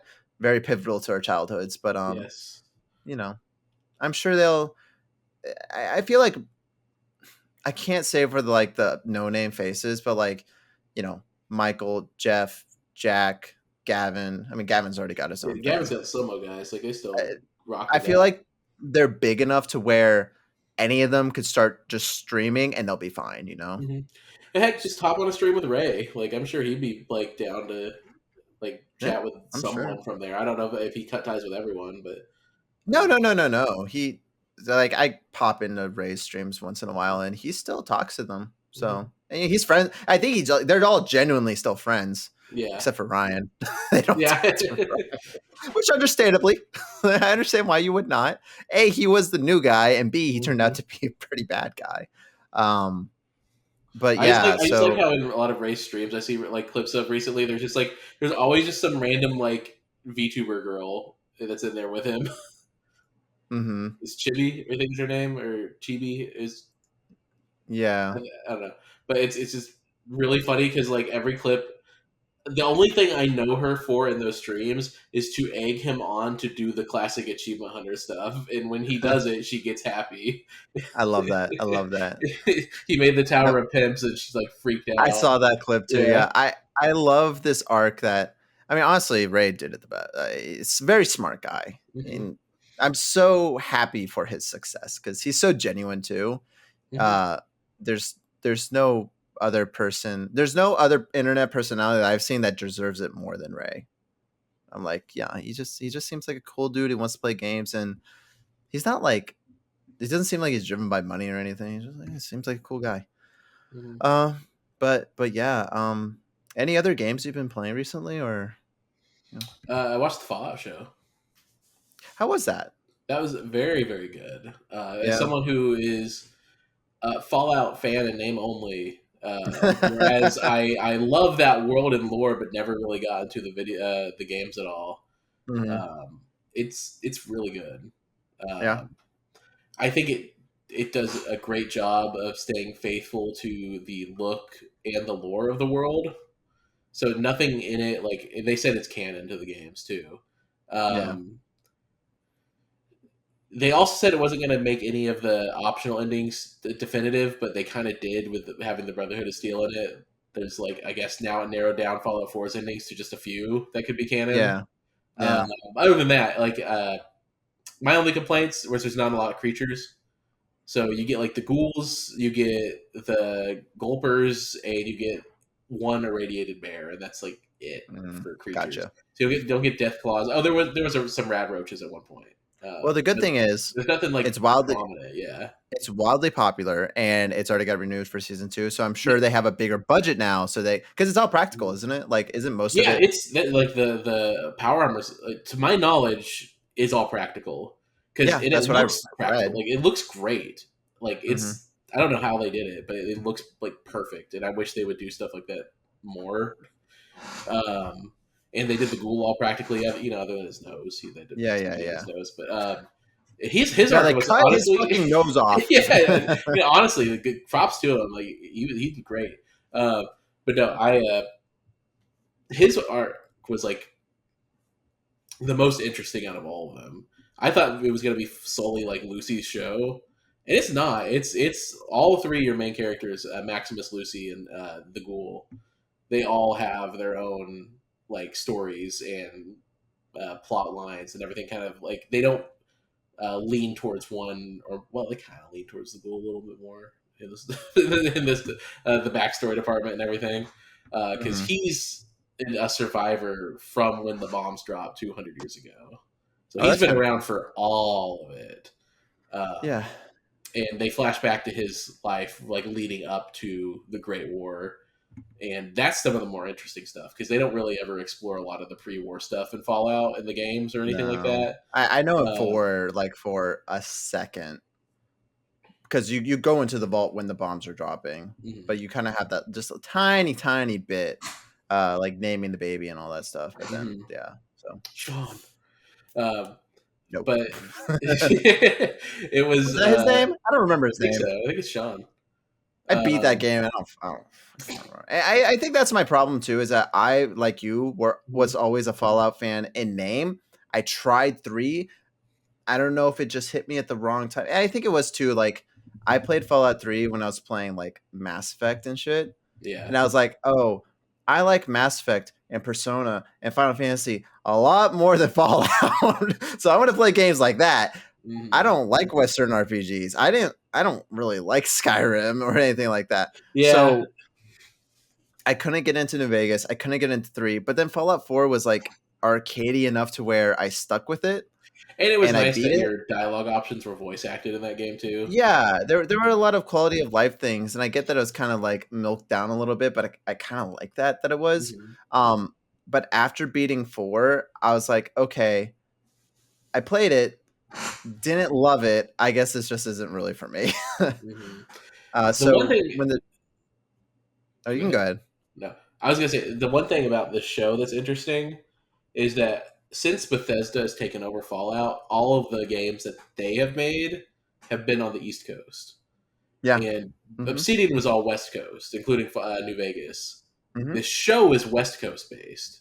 Oh, really? So it's in and around the wasteland. It's very much in the world of Fallout 2 and New Vegas. Like that's the kind of area that it plays around in. And that's I think where a lot of like, that's where it gets me. Like this is actual people that care about the franchise. They're not just like, oh well, Fallout 76 was in Washington, so we're going to be in Washington. Yeah, we want to sell more copies of Fallout 76, so put it there. Yeah, no, totally. I will say the Brotherhood of Steel having their airship on the West Coast is a little interesting because they would have had to move everything over. Hey, maybe they and, did. and I've seen a lot of memes where it's like uh, them putting Liberty Prime in season 2. And it just shows Liberty Prime walking all the way across the United States to be in season 2, and it's that like high speed, like Uh-huh. walking through the forest in Skyrim footage. Yeah. Uh, but Man, they that's really another lead thing in. too, man. Sorry, go ahead. Well, I was gonna say that, talking about game development too is because that Final Fantasy interview really stuck with me. Where they're like, you know, we build our assets to produce games, and we keep our team to where we can make the next Final Fantasy VII game in 3 years. Mm-hmm. And it's like that's so important because what we're experiencing right now is not normal. Waiting 5, 6, 7 years for a sequel is unheard of in video games. And at the same, one thing I think too is COVID was a cause and an excuse for a lot of this. I think it's a big excuse because we see games that were developed on pace and fine through COVID. Mm-hmm. Rebirth being an example. Most of that game was through COVID. Yeah, And they were able the to first make one it in came 4 out during years. COVID. Exactly. We had And it's like we had to get special access to go get it day of. And that's because I worked there at Target. That was the only reason we had to get there early. It was great, actually. It worked out very well for us. But like these, because Fallout now, it's so unfortunate. And, they had the next gen remasters come out in time with it, so I guess that's something. And they do have 76 too, which I saw something got a big saying. update. Everything else went on sale for real cheap when the show came out. The next gen update for Fallout 4 was unfortunately a little behind the show coming out. Yeah. But I think even there's then, still enough momentum from the show to bring people back to that. it's like Cyberpunk had the benefit of coming out with its DLC around the time that what was it called, Edge Runners or whatever. Edge Runners, yeah. Edge Runners when that came, was big for that game. And the game was able to it. It was able to release just in time for them to get that big boost in sales. And now there's revisionist history of, I seriously have seen people say Cyberpunk's always been good, which just makes me fucking die on the inside laughing. I mean, though there were people even at the time that were defending that game. Well, I think if you had like the highest end PC in the world, it was good. Stadia. But that was it. Go play the Xbox One version. I dare you. I dare you. Make my day. But it's just really unfortunate because even with like this Fallout thing, I hope you like 76 because the next Fallout game's fucking coming out never. Yeah. They said 5's after Elder Scrolls 6. It's ridiculous. It's ridiculous for these companies to pour so much resource into a game like Starfield for it to come out mediocre. And you would hope that they would learn by now that bigger doesn't mean better. Bigger doesn't mean more sales. Unless you're Rockstar.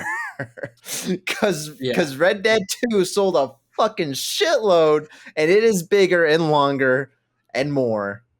But every other game... And that's the only game they made since GTA 5, which was over a decade ago. And I would argue, I don't know the exact numbers. I know GTA 5, it's their moneymaker. Money printer. Never stops.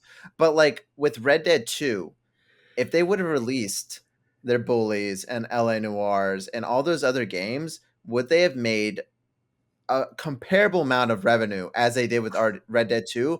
But us as gamers got 10 different awesome experiences instead of one, which if you don't like Red Dead 2, like me, you're just shit out of luck. You don't play Rockstar games anymore. Yeah. Because you got the one. Well, that's the thing. It's just that was kind of like the beginning of the live service era was with GTA Online. Yeah, it was. Definitely. And it's like, it sucks as someone who, again, I was never a huge fan of Bethesda games, but I would always try them. And maybe I liked Fallout 4 a little more than I did, Fallout New Vegas, or Skyrim was cool. I didn't really like Oblivion. They came out enough to where I was like, okay, I can try the next one. The last game was Fallout 4, which came out 5-6 years ago. 2013. No, Fallout 4 was it wasn't 2013. Fallout 4 came out like 2014 or something like that. I remember it was close to launch of the last generation. 2015. 2015. So Fallout 4 came out 2015. I was like, oh, I kind of like that game. 8 years later, here's Starfield. I didn't like it. Sucks. Wait longer for a Bethesda game. Maybe the next one in 10 years after Fallout 4, maybe I will like the next game. One thing that got me really invested in the show too was that it got really in depth to the like how fucked up like the hierarchy in the Fallout world is, because it goes really in depth to the like vault experiments and Vault-Tec's stuff leading up to the war and Robco and you know they mention the Enclave. They don't show them yet, but I'm sure they'll show up in the next one. But especially in the past, you get to see like Mr. House from New Vegas. He's at like a board meeting at Vault-Tec before the bombs drop, and the vault you start in. I won't spoil it because you're probably gonna watch it. Probably one of the most lore-wise important vaults out of all of them. Yeah. No, that was the cool thing about playing the game is when you explore the vaults, you realize like, oh, these are all different experiments. Mm-hmm. Every single one. These were not just for people to be safe in. Because that's the thing with the Vault 31 is where you start Vault 33, sorry, where you started in that show.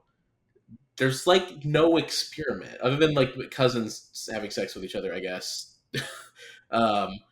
There's an offhand comment. But there's no experiment. There's no experiment. They made their own experiment. Yeah. And then it turns out there's a reason why. That's just like kind of this own contained, like very posh society in that vault. Yeah. Huh. But they go into like the overseers and everything, and you know Brotherhood of Steel gets pretty fleshed out, and there's like they even bring in the NCR at one point, which is really cool. Not in the way you think they would, but they're still there. We'll get it. I mean, you saw how long it took us to watch The Last of Us. Mm-hmm. I will eventually say, okay, we're going to do it, and then it will take us 2 more months after that. It's like 6 episodes, I think, or something like that. I do love that. I love these miniseries, dude. That's what I liked about The Last of Us was, even though it took us forever, it was only like 9 episodes or something. So it's like, keep doing that, please. And that's another show that they're making a sequel to that too. Last of Us 2 has all this casting and stuff. So I like that we're in an era where video games, they figured it out. The miniseries on TV, that's what we need to do. Except movies are too short. A whole show is way too much. Perfect. Or you end up like Halo, and you're just like, what the fuck am I watching? What is it? I tried to watch season 2, and I was like, it's even harder to watch than season 1.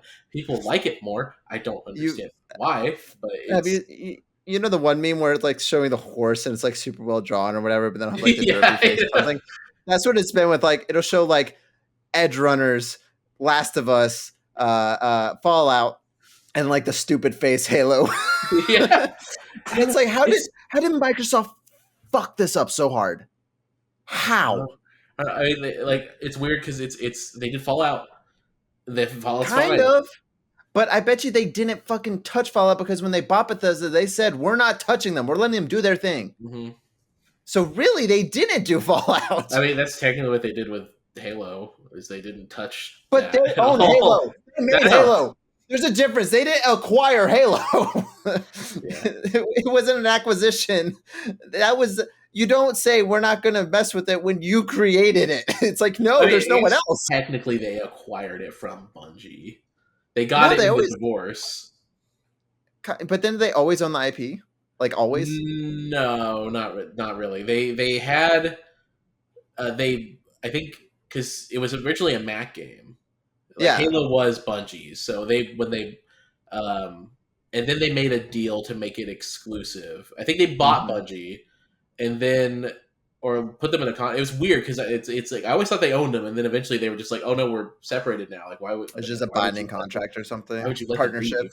No. But yeah, and then or maybe the deal was that like Bungie got free from the shackles of Microsoft, but they get Halo or something like that. I don't know. But Bungie didn't want anything to do with Halo anymore, and they were under contract for like a few more games. So they're like, all right. That was one thing that was funny is Halo 3 ODST was supposed to be DLC for Halo 3, but they made it again. Then they realized that wouldn't like get them out of their contract fast enough, so they decided to make it a physical like own separate game. Good for them. I love one more game closer to getting out of their contract. I love ODST too, so it's smart move. It's one of the best ones. Yeah. Yeah. Yeah, that's I don't wild. know. Anyways, we're on a Halo Red tangent there. We're talking about Fallout. Nah, that's good, man. We haven't What, mentioned Star Wars. Well, no, I mentioned Star Wars yeah, at the there beginning. you go. So. Yeah. I just think one of the like it really is a great show for people who are like gamers too, because Yeah. there's a one scene where they fight like an irradiated bear, and the guy's in the power armor, and he's like trying to shoot it, and he gets his gun swatted away, and he's just like, "Oh shit." Oh shit! He starts running away. He's like, "Fuck, fuck, fuck, fuck, fuck, fuck, fuck, fuck, fuck," and the bear's chasing him. I'm like, it's so. You're like, that's what I would do, right? It's like, I've done that. That's funny. I love that. I love that we are at the point too. I think where they make the Fallout show and Todd Howard's on set. They make the Last of Us show and Neil Druckmann is on set. It wasn't like before where they're like, okay, we're gonna make the Doom movie. Not a single person who was on the Doom game is here. We just kind of know what the game's about, or aliens or something. You know what I mean? Yeah, it's like it's a little more respected now. And that's the sad thing for Halo is there's really nobody like that for Halo anymore. Like everyone's left or been fired or gone on their separate ways. And, I don't like Marty O'Donnell. They won't let him anywhere near it, and he was one of the biggest like voices for the story of those games. Who was unfortunate? Gosh, Jason was Jason Jones. Are you talking about the guy that came back at the end of? Yeah. God, blanking on his name. Like he was. I don't know. It's a Lucratus. I can't remember. Anyway, he was the biggest voice in Halo story. Like he's the one who like steered the entire direction of Halo 2, and that's why the game is like as deep into the lore as it is. And I think that's what they wanted him to do with Halo Infinite when they brought him back, and then he just never got the chance because it was too late at that point. But he could be that guy for the show, but they I don't know, he was interested in doing that at this point. Not to get too deep into the weeds about Halo, but I think I've said this before and I'll say it again. Well, two things. A, it should go multi-plat. I think I don't know if you've seen it, but like Sea of Thieves has been a top seller on the pre-orders for PlayStation for like months. It's obvious that it's a resounding success, and Microsoft has said it is a success and more games are coming. I think their success on PlayStation and Nintendo is about to be the death of the console for Xbox because they realize we make so much more money doing it this way. Second thing, Microsoft's internal like revenue quarterly reports came out. Their gaming division went up 5%, but that's because they acquired Activision Blizzard. Yeah. Without Activision Blizzard, their gaming division was down 5%. So either they keep buying until the end of time, which the numbers don't actually add up because they're not counting the $72 billion they spent on it. Yeah. So really gaming's in the red as far as you could be if you count that. But third, for Halo specifically, I think we're at the point where you just reboot it. It's too much baggage. Yeah. There's too much to it. Well, the problem is you don't really need to. It's because like there is so much content in the Human Covenant War that you can do through spin-off series. And the problem with what they were going with, it was kind of a Star Wars situation. Like the story was done, and then they're like, okay, now how can we make the Master Chief fight another aliens again? The same aliens? Oh, people didn't like that. New aliens, but it's also the same old ones. We're gonna but people didn't like that either. It's the old aliens, but it's a new faction of those aliens. People like that one. Their game sucks. Yeah. Shit. No, I get that, but it's like at this point, it is you just reboot it. Honestly, I would love to see them do like a remake of Halo 1, a la like Resident Evil. Just kind of like start over from the beginning. Not like the remaster, what they did, but like just a straight up from the ground up remake, which is kind of sacrilege to say in the Halo community to like touch the Bungie era stuff at all. But I think at this point, that game. The problem is I don't know if I trust them to not fuck it up. Because maybe you can't fuck it up if you do it again. Because they already fucked up the first remaster. But the good thing is, they fixed it years later.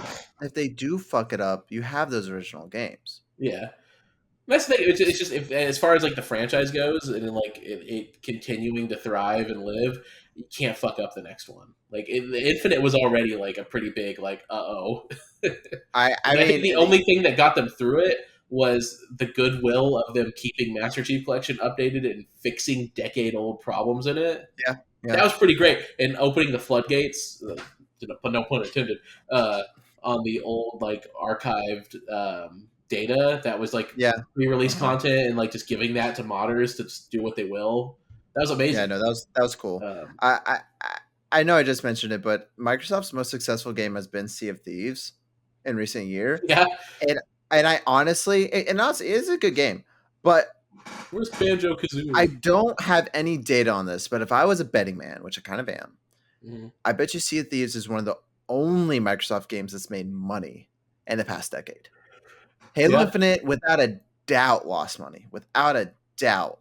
Starfield, without a doubt, lost money. Especially with the Game Pass scenario. Halo Infinite was successful if it would make money at the point of how much they invested in it. No, it would have literally need to be a live service game that was successful. Yeah. But it's a tired conversation. And I feel like people really flipped real quick between the 2 weeks or the 1 week where the leak came out about games coming to PlayStation, and people were like, Xbox is dead. It's over. Here's all the reasons why.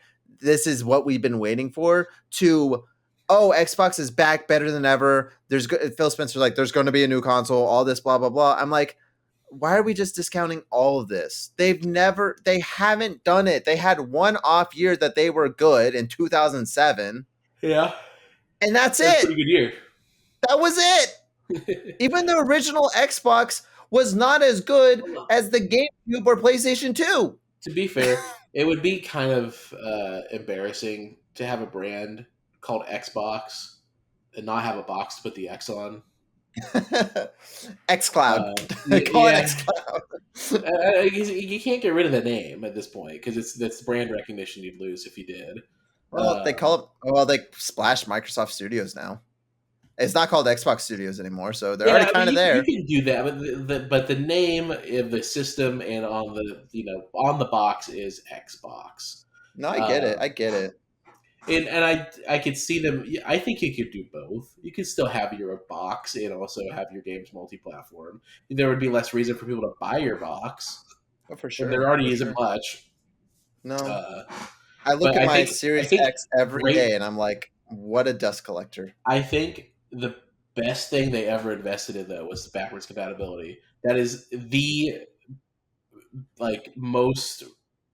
or the greatest thing you could have done for a community that is still behind the Xbox is to let them play the old Xbox games on one platform. I was going to say that actually is, because I bet you that's the only reason why Sony's done what it's done with PlayStation Plus. Mm-hmm. And I love that they're still doing that. And that's the thing, too. It's like, I want to play Fallout New Vegas. I can just play it natively on the Series X. I have to stream the PS3 version on PS5. And I have to buy a subscription to play it that way. Yep. I can't just buy the game and then stream it, or bust out your old PS3. Yeah, what a great way to play that. Or sure, I can play it on PC, but if I want to play it on my console, it's got to be the Xbox. Yeah, no, totally. No, I agree, but yeah. I'm surprised they haven't done like a modern port of New Vegas. It's kind of odd. It's an Obsidian game. They did 3, didn't they? Or did they not? Am I mistaken? Nope. No. The only game they've ported is Skyrim. Right, yeah. That's the only game that they've ever, like, Oblivion's never been ported. They're so big about porting Skyrim, and like Fallout is, I think, just as big of a franchise for their under their belt. No. So if you look at highest selling Bethesda game, I'm going to look it up actually because I'm curious. Well, it's not fair because Skyrim keeps releasing. You're going to get inflated numbers here. But even with that, I'd say you could re-release Fallout 3 or New Vegas and get a big return on that. If I look up Skyrim sales, so I think this is the official, original one. I'm on Game Rant, so who knows? No. I can't. This says 30 million. This is from 2016. maybe it's official, but then if you look up Skyrim sales on Wikipedia, 62 million copies sold as of June. So we're talking like Rockstar numbers after all the re-releases. Yeah. Which is great. Yeah, this But is as of June 2023, Skyrim has sold 60 million copies, which is fucking insane. The highest selling Fallout game, I think, is Fallout 4 at 12 million. Which is still massive, but it's nowhere close. Skyrim was a phenomenon. Like Modern Warfare 3, 30 million copies sold phenomenon. Like they're by far biggest selling game. Hear about Skyrim. But even at 12 million, yeah, you would think like. But the thing is, Fallout has had games come out. Yeah. Yeah. It is considered. I would consider a franchise. Whereas Skyrim is an entry in a franchise that is basically dead. Oh yeah, Elder Scrolls Online, no one cared about that.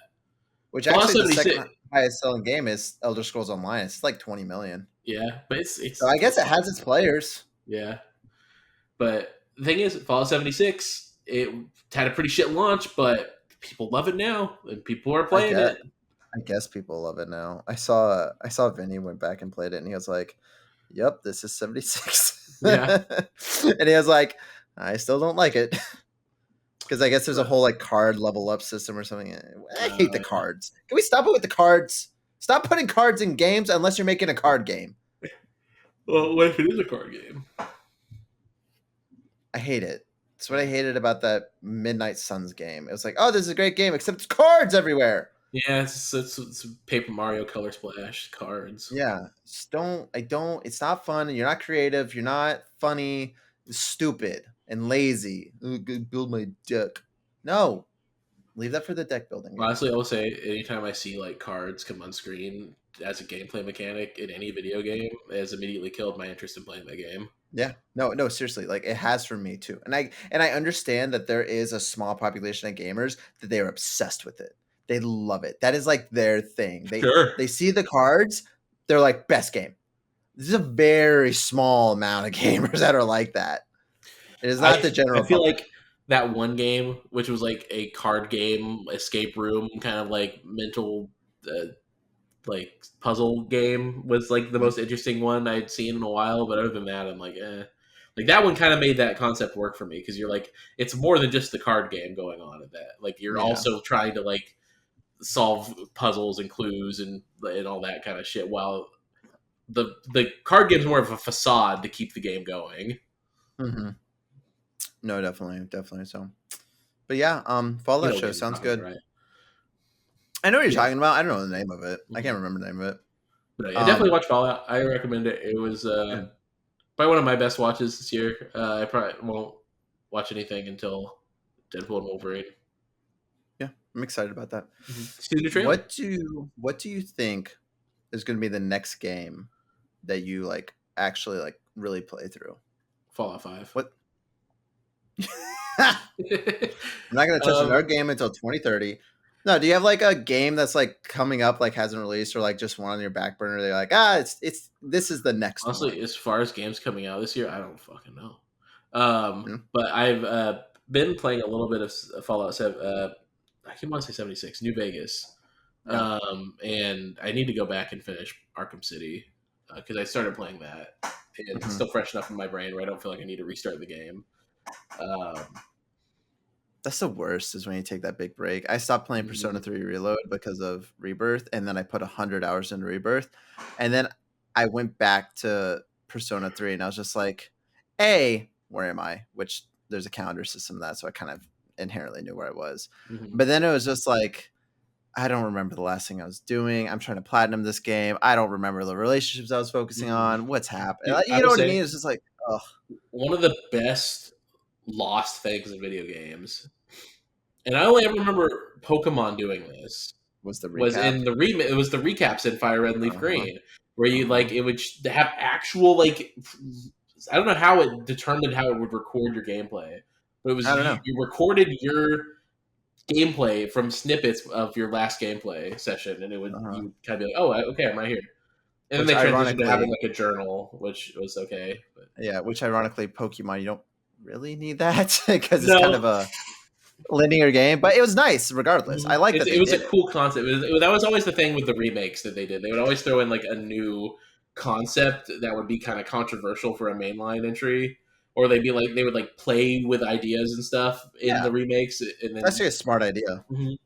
And they did implement that into Gen 4, but it was like a journal, like a text based Mhm. system. Not there wasn't any like footage of your gameplay, which I'm Yeah. assuming it's because it was taxing and probably would have taken forever to load on the DS because it took forever Yeah, to save on the DS. So it did. Remember that's when probably why it Pokemon took so long became to save. Honestly, it's probably because it was trying to like write that write journal. the journal? Yeah. Mhm. Remember when I mean, I guess Pokemon you're went literally writing in a from journal when you save. So. I think it was the 3DS games where it saved like in a heartbeat. Oh yeah, dude! When X and Y came out and it saved so fast, I was like, "Oh, what? I'll never My forget. stars!" I'll never forget when that happened. I was so used to the long save. I was like, "Nah, that's not right." And I'd save like 5 times in a row. No, I was like, it "This was isn't right." genuinely shocking Yeah, because it had been like our almost a whole lives. decade. It was Yeah, our whole lives because that was of like no. It from takes going time to from save. Gen 1 to Gen 2 to Gen 3. It was very minute how long it like the differences in saving in those games. Gen 4 and 5 was awful. Yeah, I don't know what like is. It had to be something with how the DS hardware or like the cartridges, like their memory, like whatever they used in that was probably just shit. probably. Um, but even then, when X and Y came out, I'm pretty sure it was faster than the original games, and I didn't think those games took too long to save. No. But you're saying Fallout's probably going to be your next game. Yeah, probably. I'll probably end up because I kind of want to play through New Vegas finally. And it's got me in the mood with playing or watching through Fallout, especially Yeah. with the ending of the Fallout show, which I won't spoil. It really makes me want to play New Vegas.